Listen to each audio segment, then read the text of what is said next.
pinochle. Hearts, Finish. spades. Do you know how to play hearts? I did. All it takes is a little refreshing and I'm back to where it could be. But Didn't take her too long to win this game. oh, I know. Mom, What games did you play when you were growing up? You and I are smart kids. That's my son, by the way. Who? grandson, I Mom. told you you should be my son, and you thought that was Well, a good but idea. his mother may Oh, have yeah. a problem with that. Yeah. Yeah. Well, she's my daughter. You can be my son and daughter. So, Mom, you said there were gangs that you ran off with in Portland when you were growing up? I was doing a confession session here I told, I always figure that God gets even with us by making us last a little longer just so we can repent. And she said, oh, Mom, I don't think God's a revengeful person. I said, no, I don't believe that either. But when we were younger and we wanted taste a grape, we'd go by this one grocery store up in Selwood on 13th, and I'd grab a grape and run. One time, Jim, I got the whole bunch and I ran like hell. I mean, I got the whole bunch of these seedless. Oh, that was so wonderful. And then I joined the Brooklyn gang. Well, The they Brooklyn more or gang? less brought me into the gang. I was a girlfriend of one of the Brooklyn gang kids, and So what were your gang symbols? well, they just chose to be battling with Selwood, but Selwood was chicken. They never showed up. And one night we were going past this fruit stand on Powell Boulevard and 13th, and they dared me to grab a watermelon. Don't ever dare anybody, because that just was enough for me to go in there and grab a watermelon. It was probably... It's one thing to grab grapes, it's another thing to grab a watermelon. Pardon? It's different than grabbing grapes. Oh, it is. And so when they took it behind the stores and dropped it on the ground, and all of us ate all of that watermelon. There was, to my knowledge, there was 4. Probably. Do you know who? What was his name? Al Laprinzi. Laprinzi's Jim. Laprinzi's Jim. Joe Laprinzi. That doesn't ring a bell. Anyway, one of the Laprinzis was in our gang. And the Selwood gang, of course, knew this.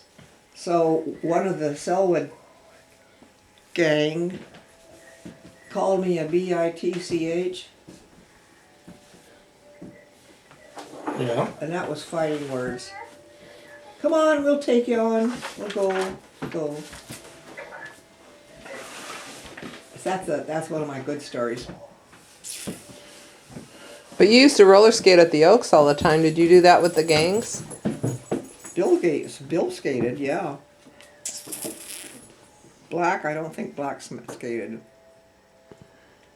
And Laprinzi didn't. All right, tell the story of how you met your first husband. Say what, dear? How did you meet your first husband? Blind date. Which one of you was blind? That was sister Daddy Eva- Ellie, right? Yeah. My sister Eva knew this young man named Jimmy Foss. And his father was a pharmaceutical distributor. They're gone all the time. And he lived alone with his mother in this gorgeous house on Garfield. And one day he came up and he says to my mother-in-law to be, my mother just shot her brains out with a shotgun. No emotions, nothing. What she did was she tied I don't know how the heck she did this, but she tied a string to the door, slammed the door, and it triggered off this shotgun. So then, my sister Eva says, Jimmy Foss wants you to meet somebody. He says he's a Greek god.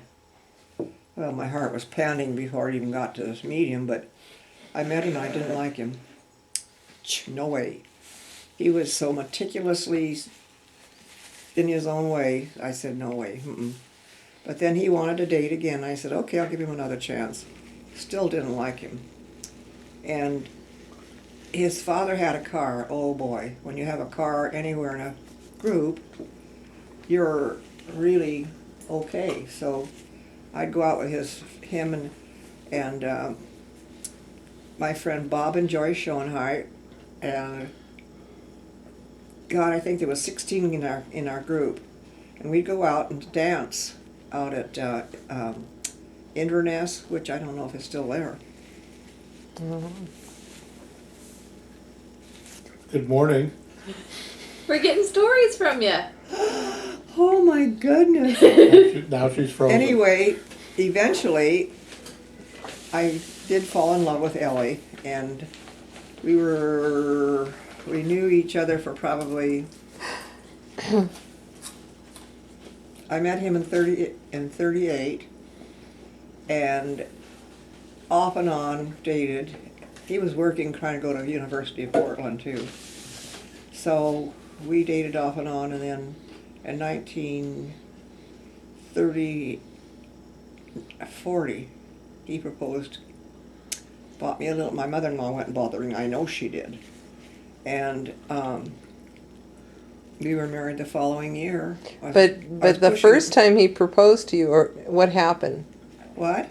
You know, when you went to the school dance and you thought you were going to get an engagement ring. Remember that?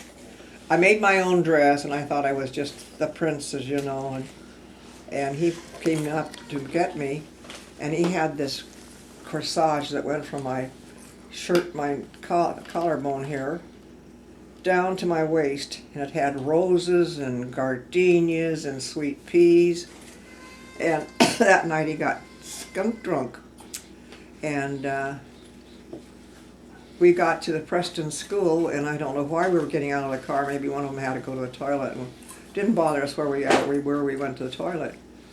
And he said, "I want to marry you." And I ran up on the school steps and I said, "I wouldn't marry you if you were the last man on earth," because he was Vesuva when he asked me to marry him. Drunk. And then that's how the story ended. I got married, and Well, how did you get your watch? That's the story I was talking about. For graduation, that was one of the things that ticked me off, come to think about it. One for graduation, I was panting for an engagement ring. And he brought this wristwatch, which is an Elgin, Lady Elgin. I was so sure I was going to get an engagement ring, but I graduated. How old were you? I graduated in 1939, and I was born in 22. So you were 18. Just about 18. So, But he didn't give you an engagement ring. That's a little young to get married, don't you think? Not back then. I'm dragging my feet and saying, I'm not going to marry, then all of a sudden I want to get married and start my own little housework routine. And my mother-in-law taught me everything I know about housekeeping. She was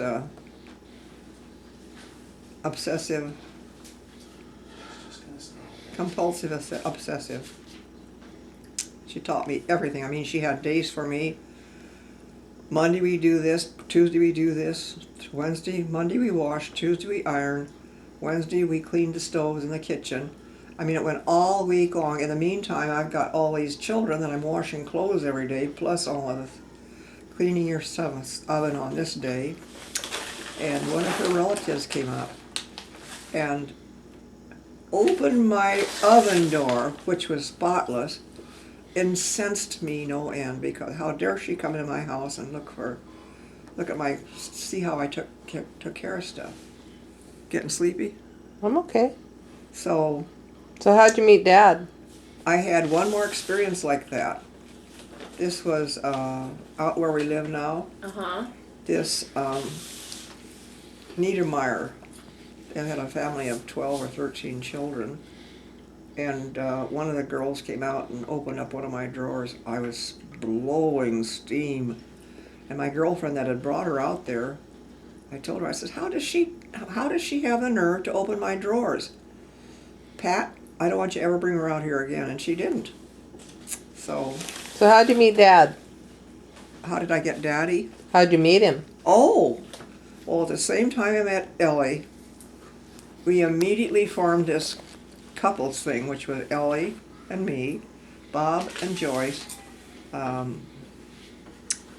Jimmy and Ann, Crockett. Foose and his girlfriend, and then there was Virginia, Pyatt, and Pyatt. I mean, there must have been at least 11 or 12 groups in our group that were engaging and getting married at the same time. But the moment Ellie and I announced our wedding day, all of our gang got their wedding date set ahead of ours. Ahead? Uh-huh. Yeah, they all got married ahead of me. My sister was married August 23rd, and Joyce and Bob, I think, were married on the same day we were, matter of fact. Now I forget, was Fred married before? Yes. Yeah, he was married to a Ditzel. She was a gorgeous woman, absolutely. She modeled fur coats for the guys downtown. And she always was striking a pose. And I don't know how she met Dad, but she met him, and they were always in our group together. See, I was Ellie's wife, and she was Fred's wife. And they come to our apartment. We had a little apartment on 29th and Alder, and I'd watch her cruelty to him. I would watch when she was being cruel to Dad. And I thought, if I was a man, I wouldn't put up with that. She used to take her spike heels and grind them into my dad's feet. Wow. He'd take both of her wrists and just bend her to her knees. And one time we were out together, and they both smoked. And evidently she had run out of cigarettes, and she said, no, he had run out of cigarettes, and he said to her, hey fag, reach in your bag and get a fag, I need a drag. The fag was a Of course, cigarette. that broke us up. But anyway, they were married probably the same year that we were, before us. And Pyatt, one of the couples that we ran with, she was our company's bookkeeper for a long time. And they got married, and came the war, World War II. The group was all being drafted, and Pyatt, her husband, and my husband were drafted the same day. They went down to filling at the train station to go on, and when he was in his place for 5 or 6 days, and they just decided he was a 4F, which meant that you were physically or mentally not up to being a soldier. So they sent him back home. In the meantime, Pius was having games with Virginia, playing games with Virginia, and Having an affair? that's the way it was. So then they got to deployment, when the war was over in 1945, and Grandpa came home from war, they disembarked in San Francisco. And Fred went to war too? Mm-hmm. Okay, and that's when his wife was having the affair. see, Ellie went to work for the company, our Pacific Fence. See, I'm just getting my people mixed up. They were very best of friends. That's how they met. Ellie and Dad were best friends. Anyway, the first time I looked at your grandfather, he was such a nice person, just the dearest person. And now I kept thinking, how does he put up with her? He wouldn't get away with that if it was my husband. She wouldn't have gotten away with it. She wouldn't treat him that way. So anyway, they got off of the ship in San Francisco, and he got a Dear John letter.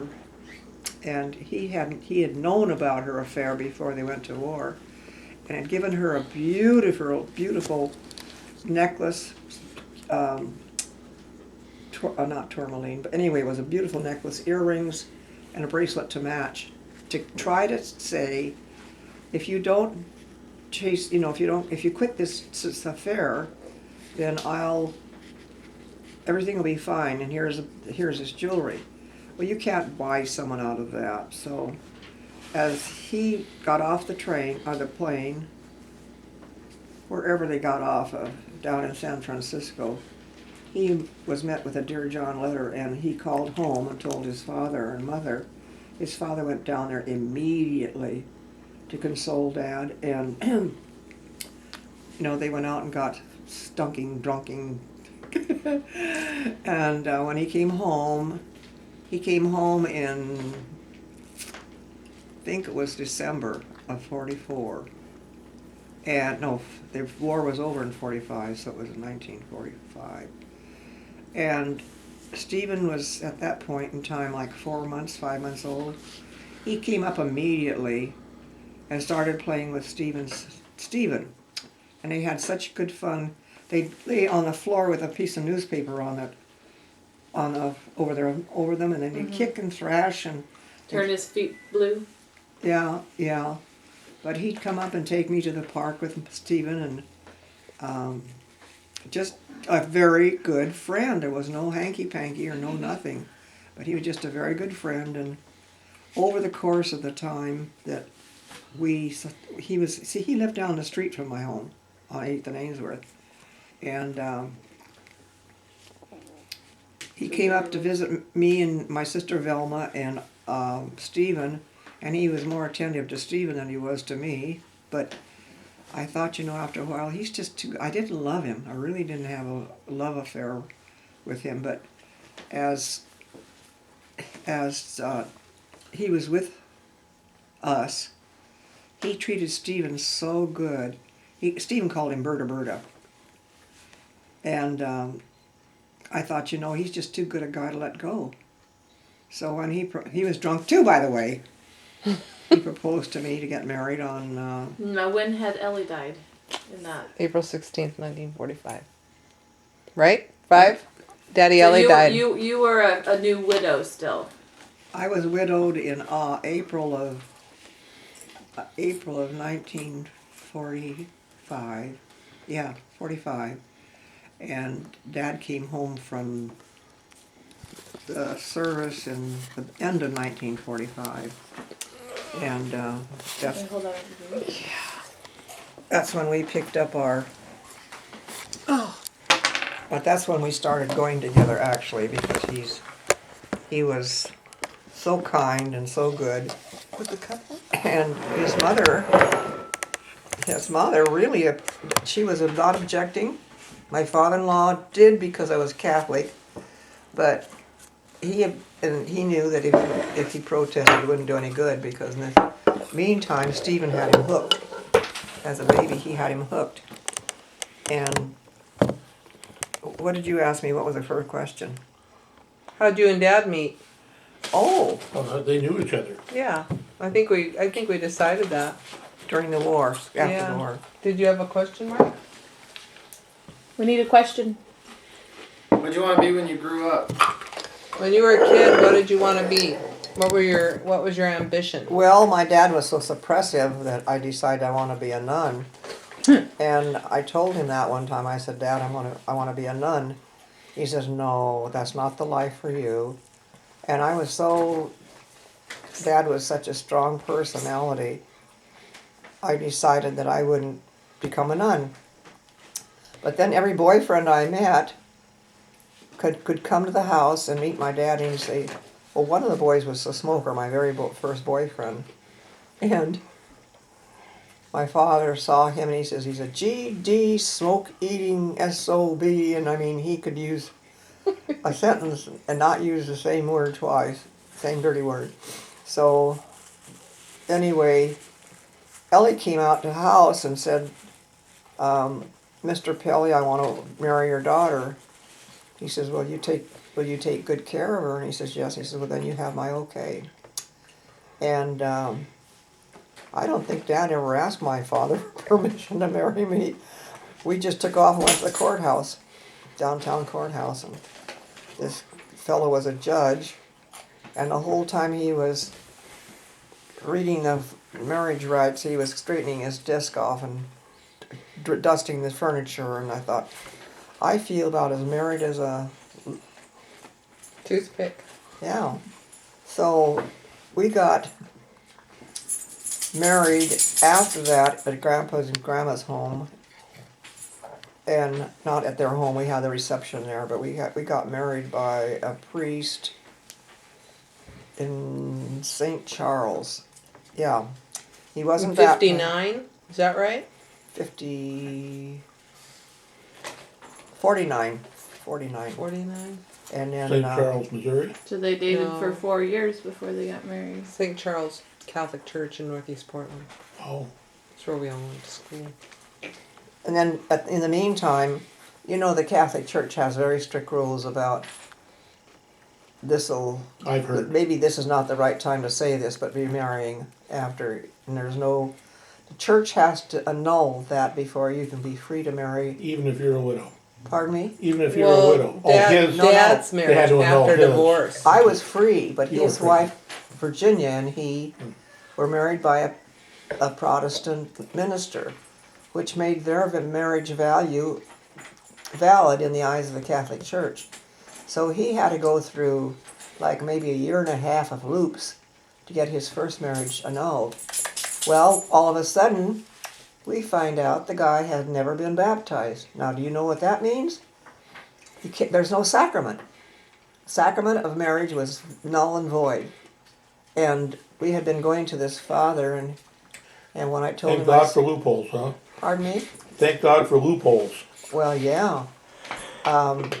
This has always been one of the good points, so that if you get married to a girl and she doesn't want children, and Virginia did have an abortion when she was married to Dad, so getting into the nitty-gritties of it, it took about 2 years, but this priest that was giving the instructions also was teaching him to become a Catholic, because he chose this on his own. I didn't say anything about you becoming Catholic. I thought he was born and baptized Lutheran. And we were at Christmas Eve dinner one evening, and the whole family was there, Joyce and Bob. And Joyce said to me, "Oh, we're getting Bob baptized tomorrow." And I said, "Well, how can you do that? He's already been baptized." She says, "No, he hasn't. And neither has Fred." I said, "You're kidding, Joyce." She said, "No, I'm not." So I immediately went into Mom, and I said, "Mom, was Fred baptized?" And she said, "No, we were going to do that, but we didn't." So I immediately went to the priest I asked and asked and asked, "Isn't there something we can do? You know, Chenault got 12 marriages and 14 this and that, and got an annulment to marry in the church. How come I can't?" He says, "You have to follow rules." So anyway, we got married. Dad got baptized, confirmed, and married all in the same day. Because he hadn't been a Catholic, he had to be a Catholic to marry me. And first he was baptized, and then confirmed, and then he married me. So that's pretty much that story. What else do you want? You want to go home? Yeah. Take her home. Well, wait a minute now. There was one other story. You said that your dad used to take you. You were telling us the story about the bathtub that doubled as a fish cleaning tub and wash tub and everything. But you were saying that your dad used to take you guys down to where, what is it, the Newport or Depot Bay. He did take us to Depot And Bay, you but camped right there on the shoreline in the harbor, right? right, where it's no longer there, it's been beautified. And And how did you camp out there? Where did you camp? we were going to go crabbing. Daddy wanted us to go crabbing, which is a terrible place to go. If you picture Depot Bay and that little throat that goes out into the ocean, my dad was going out in a boat, and now that I think about it, I thought, gee, that's kind of stupid, because that is a treacherous what do they call that? It's between two bars, and it's opening that takes you under the bridge and into port. That was very dangerous. So, but that's what Dad took us down there for, the crab, and also took us to Neatarts to clam. And that tub that Paula is mentioning was a great huge wash tub, probably the size of this here, like that, a circle. And Mom would boil up a whole copper tub of water on a stove, wood stove, pour it into this bathtub, and the first person that got the bath got the cleanest water. And got the hottest bath. Huh? And got the hottest bath. Yeah, and then the next person got it warmed up a little more, and you know what I'm saying? Oh yeah. So all of us kids did that, and then we also had to scrub clothes on that board, on a board in that tub, and clean the clams that we got down at Neatarts in that tub, out of that tub, and Mom would put them in jars and can them right away because we had a little house, a teensy little house. I remember the house, it had a slant to it. Walking uphill and downhill all the time. And that tub acted as when my dad would go out and get a watermelon, he'd put straw and we put in dry stuff and then wet stuff, and that was our keep the flies away. And he'd buy a watermelon and break the watermelon into pieces for us kids, and we'd have this watermelon for treats. So it was a serve-all, 5 gallon, probably what would that be more like? Probably 10, more like a 5, 20 10, gallon. wouldn't you 10 or think? 15 gallon water. Sounds like a cattle trough of sorts. Or the great big tubs, yeah. Yeah. Oh, and what kind of, didn't you say that you guys had special treats? You used to come home from school and open a can of your mom's corn and... That was our lunch. She'd can corn. Dad would go down to early market, which is what they called it, and buy boxes of corn. Us kids would go back in the backyard and shuck the corn from boxes to another container, and then Mom would take it in, and the biggest kids had to help cut the corn off of the cob. And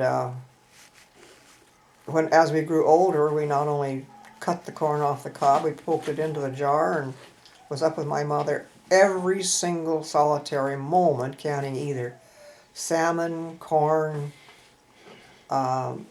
anything that she could get out of her garden, which was a huge thing, she would can. And we had at least 1,000 jars of vegetables and stuff through the winter. And so corn, it really tastes pretty doggone good. We'd come home from school, walk home from St. Aggie's, and open up a jar of corn for our lunch. And I still like it. And what did you eat with it? Didn't you have oil on it? Oil, less oil. Yeah, vegetable oil Mm-hmm. on the corn. Mm-hmm. That was it. And then Aunt Velma she taught her kids how to eat sliced potato sandwiches. Is that right? Yeah, oh yeah. We all had sliced potato sandwiches. Gosh, good thing the food pyramid wasn't invented yet. And then white bean sandwiches with mayonnaise and onions. Oh, that's so good. Lima beans, That's a good one, though. Don't That's ever good. give it to your kids to go to school because they'll be the laughing stock at school. Poor Mark. Mark said, don't you ever send me, Uncle Mark said, don't you ever send me to school with a lima bean sandwich. And then another time I made one of Braunschweiger. And that was also a no-no. But they're good. I like liverwurst. So, Yeah. Did you eat a very German diet growing up? pardon me? What kind of food did you eat growing up? Well, Grandpa Pelly was Croatian. Croatian. Honey, Grandma. his Oh, father Schoenheit's was the born German. in Germany, and through secession, Austria acquired that part of Germany. But we're talking about Grandpa Pelly. Yeah, I Yeah, am. retained. We should go on and keep these up on them. Oh, Dad I was, thought Grandpa was Croatian. he was born in the part of the country that had seceded to Austria from Germany. So Vitalina. I mean, not from Germany, to Yugoslavia. Yeah, Vitalina is on the coast, and that's where they said he was from, and that is now considered Croatian. So She found a Schoenheit on no, line. Persic, Persic, yeah. yeah, Bozo Persic. Okay, we're gonna go, so you can turn No more off Movie questions? Star. Well, to be continued. Next time, ask her about her GAF. She modeled her. They used her hands for. What was the name of that company you worked for? The Viewmaster. Viewmaster. Yeah. Viewmaster. And they used her hands Can you in their believe that? brochures. Those are hard working hands, and they used them when I've still got a print of it. They sent out 30,000 of them. My hands are famous. What else did I model? Oh, you're also in the. Weren't you a medical- swimsuit model? Pardon? Were you a swimsuit model? Well, when we had stuff at school that they had a clothing store, women's clothing store exclusive, they would model us girls, and so we had to have a model to show us how to walk. And she showed me how to walk and pose, and I was a model for quite a few of the church functions. And And you're in the American Medical Journal too, oh my, yes, indeed. because you've got all that weird stuff. I had which one of my pregnancy I can't Steve, remember. I think you said. Anyway, I had tumors. Wendy, have you ever heard of this before? Have heard of a tumor? Tumors. On your teeth, and they grew between the teeth and hung down as long as my teeth. I think that And- means you're part vampire.